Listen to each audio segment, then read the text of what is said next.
विचार व्यक्त करावं असं मी विनंती करतो।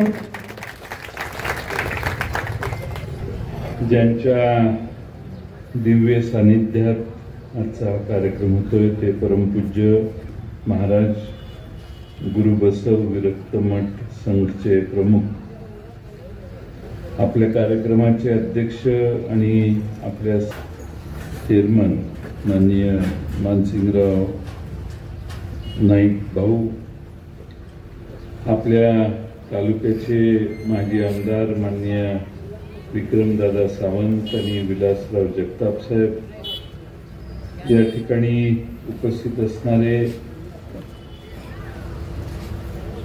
प्रकाश जमदाडे, मनसूर खतीब, चंद्र सरगर, सिद्धू शिरसाट, रमेश पाटील, अण्णासाहेब गडदे, आपल्या बँकेचे जिल्ह्याच्या कार्यकारी संचालक शिवाजीराव वाघ साहेब, संघचे पोलीस पाटील ज्यांचा आपण 32 वर्ष सेवा केल्याबद्दल सत्कार केला ते सुरेश पाटील साहेब, आपल्या संस्थेचे chairman Raosaheb Kotal, vice chairman Dnyaneshwar Biradar, सर्व संचालक आणि तुम्हा सर्वांना या ठिकाणी ज्यांनी निमंत्रित केलं ते सुभाष पाटील आणि सर्वच संस्थेचे सभासद, ग्रामस्थ आणि बंधू भगिनींनी, आज संघच्या सोसायटीने अमृत महोत्सवाच्या निमित्तानं नवीन सोसायटीची इमारत बांधायला केली। माझ्या आधी जिल्हा मध्यवर्ती बँकेच्या दोन्ही संचालकांनी इमारत उभा करण्यासाठी काय काय अटी आणि शर्ती होत्या हे सांगितलं, पण त्यातून मार्ग काढून या ठिकाणी जे जुनं शेड होतं त्या ठिकाणी सोसायटीची व्यवस्था चांगल्या पद्धतीने करून अतिशय चांगली इमारत या ठिकाणी बांधली। आपले सर्वांचे लाडके नेते स्वर्गीय बसवराज काका यांनी या सोसायटीवर आपल्या सर्वांच्या सहकार्याने आशीर्वाद कायम नेतृत्व या सोसायटीला दिलेलं होतं आणि म्हणून 50 वर्ष या सोसायटीत तुम्ही सर्वांनी त्यांच्या नेतृत्वाखाली काम केल्यानंतर या नव्या झालेल्या नाव देण्याचा देखील निर्णय संस्थेने केलेला दिसतोय आणि त्यामुळं स्वर्गीय काकांच्या नंतर एक चांगला कार्यक्रम सुभाष पाटील आणि त्यांच्या सर्व सहकार्यांनी घेतला, याबद्दल मी त्यांचं मनपूर्वक आभार मानतो। 4 गाड्या आहेत, वर देखील व्यवस्था वरच्या मजल्यावर केलेली आहे। आपल्या संघच्या सोसायटीच्या सभासदांना या ठिकाणी कायम स्वरूपाची ही व्यवस्था झाली आणि गावातल्या प्रथम आलेल्या चौकातच अतिशय चांगल्या पद्धतीनं सर्व सोसायटीच्या सदस्यांना, सर्व सभासदांना या ठिकाणी एक नवीन सेवा उभी राहिली।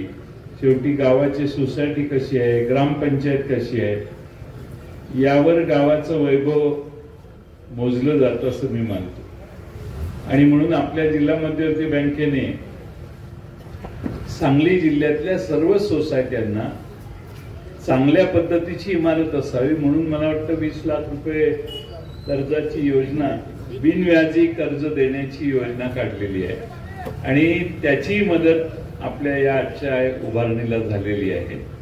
जिल्ह्यातल्या सर्व सोसायटीच्या इमारती बांधून पूर्ण व्हाव्यात, हाच त्यात जिल्हा मध्यवर्ती बँकेचा उद्देश आहे आणि मला आनंद आहे की मानसिंग भाऊंच्या सहकार्याने या ठिकाणी सुभाष पाटील, जिल्ह्यातले या तालुक्यातले सर्व संचालक, मग मनसूरबाई असतील, प्रकाश जमदाडे असतील किंवा रामचंद्र सरगर असतील, या सर्वांनी देखील त्यांना सहकार्य केलं आणि एक चांगली इमारत आज या ठिकाणी उभी राहिली, याचा आम्हा सर्वांना विशेष आनंद आहे।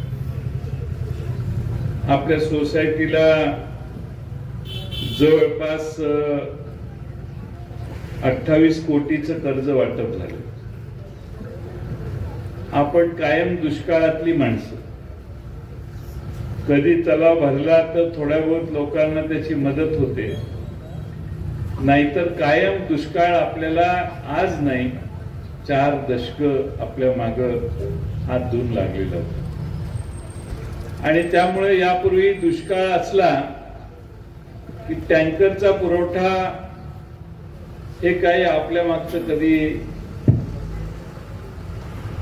7.5 टँकरची कधी कमी होत नव्हती.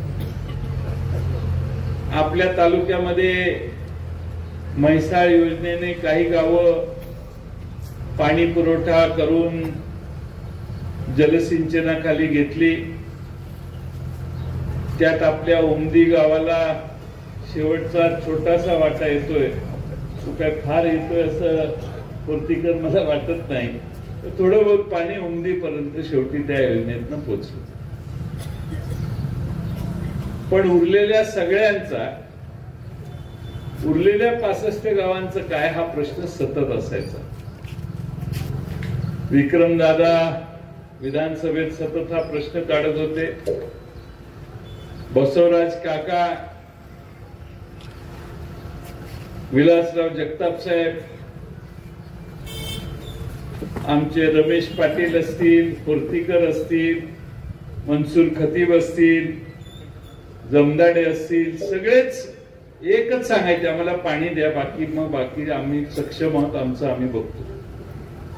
त्यामुळे पाणी मिळावं ही फार मोठी अपेक्षा होती. पण कृष्णा नदीत पाणी नव्हतं असं सांगितलं जायचं. पाणी नाही, पाणी नाही, पाणी नाही. म्हणून तेव्हा तत्कालीन व्यवस्थेने ताकारी, टेंबू आणि म्हैसाळ 3 योजना धरल्या. आपल्या तालुक्यातला 65 गावांचा भाग मात्र मोकळा राहिला. तालुक्याला पाणी आलं का? आता आलं. पण 65 गावात काही पाणी आलं नाही. मग कर्नाटकात पाणी मिळतंय का? आमदार साहेबांचा फार आग्रह होता की काय वेळ लागणार असेल तर कर्नाटक आम्ही घेऊ. आम्ही एकदा बेंगलोरला गेलो, पुराच्या निमित्ताने गेलो, त्यावेळी चर्चा केली. आमदार साहेब मला वाटतं त्यावेळी तिकडे आले होते. त्यांची तयारी होती की पाणी देतो. आपल्या इरिगेशन विभागाचं मत होतं की आपल्या मालकीची आपली व्यवस्था असली, कारण त्यांची वेगळी मतं होती. तर तिकडनं पाणी सोडलं तर आपल्याला त्यातलं किती मिळणार वगैरे वगैरे वगैरे चालू होतं त्यांचं. पण आपल्याकडे पाणीच नाही असा स्टँड आपला कायम लोकांचा असायचा. मी जलसंपदा विभागात आपण 19 साली आपलं सरकार आघाडीचं निर्माण झालं त्यावेळी मी हे खातं मुद्दामून मागून घेतलं. कारण जसं ह्या 65 गावांचा प्रश्न होता तसं मानसिंगराव नाईक यांच्या मतदारसंघात अनेक वर्ष वाकुर्डे योजनेचं काम चालू होतं. त्याला आवश्यक तो निधी मिळत नव्हता. टेंबू योजना झाली, पण टेंबू योजनेत जवळपास 80-90 गावं अशी होती की ज्याला पाणी पोचत नव्हतं. या सगळ्या परिस्थितीत हे खातं माझ्याकडे आल्यावर बराच अभ्यास करून सांगलीनंतर लोक उद्योगाला आणि जादा लोकसंख्या पुढे राहत नाही असे सगळी बरीचशी गणितं करून आपण कृष्णा नदीतून आपल्या जत तालुक्याला 65 गावांसाठी 6 TMC पाण्याचा परवाना द्यायची व्यवस्था मी केली. माझ्या माग काका, विलासराव जगताप साहेब हे सगळे मला दम द्यायचे. एवढं काम करा, मग काय बघतोच आम्ही बाग तुम्ही म्हणाल ते, पण तेवढं काम झालं पाहिजे.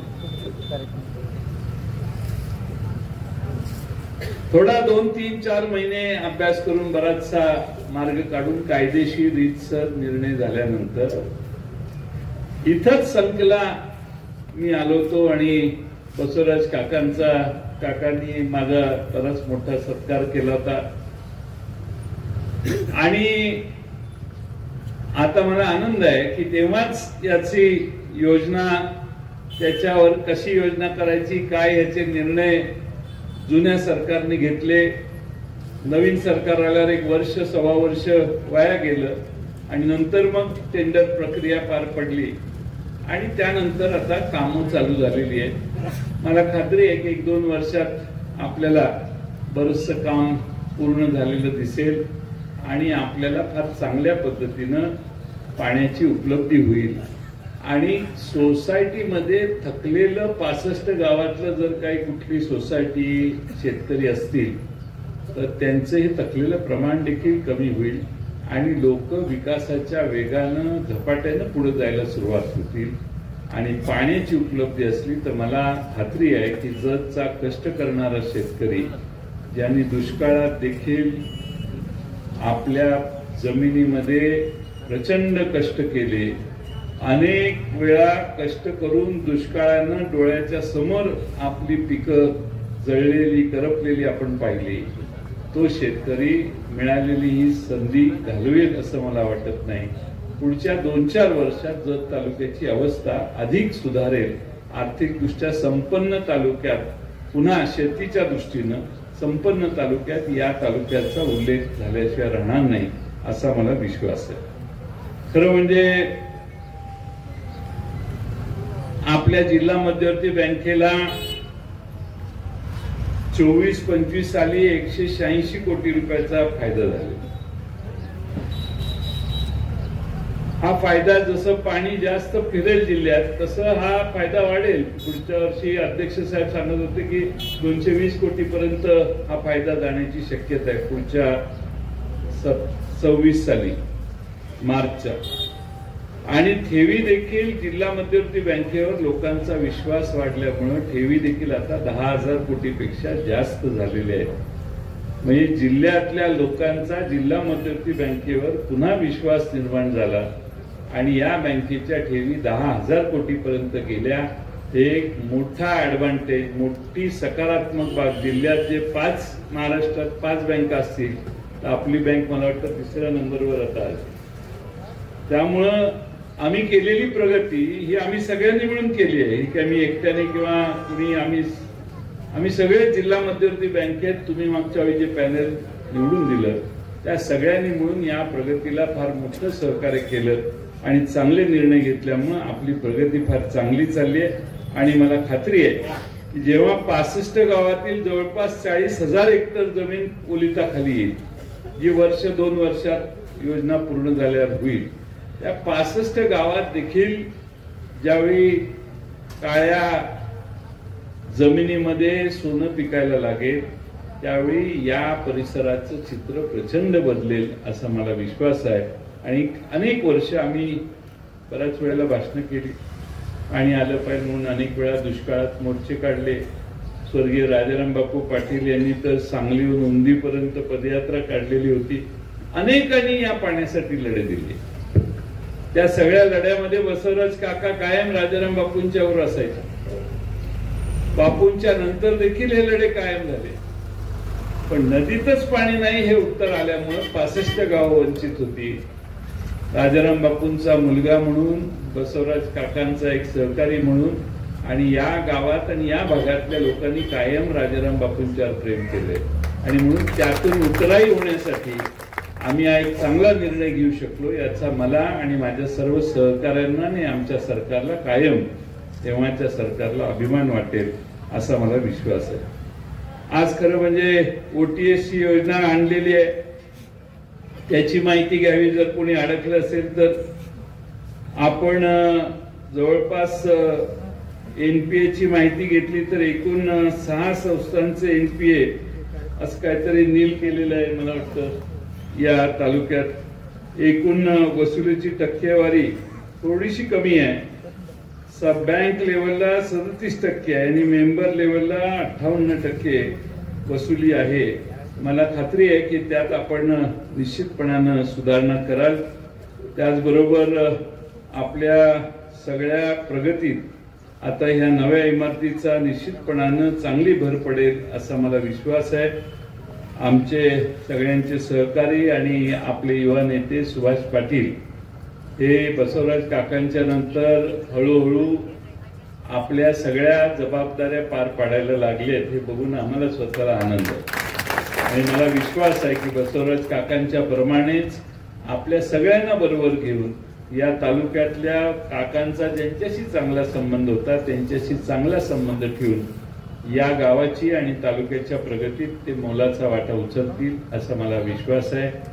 आज काकांच्या नंतर एकदा पुतळ्याच्या कार्यक्रमाला पवारसाहेब आलेले आणि त्यानंतर आजचा हा कार्यक्रम संघमध्ये होतोय.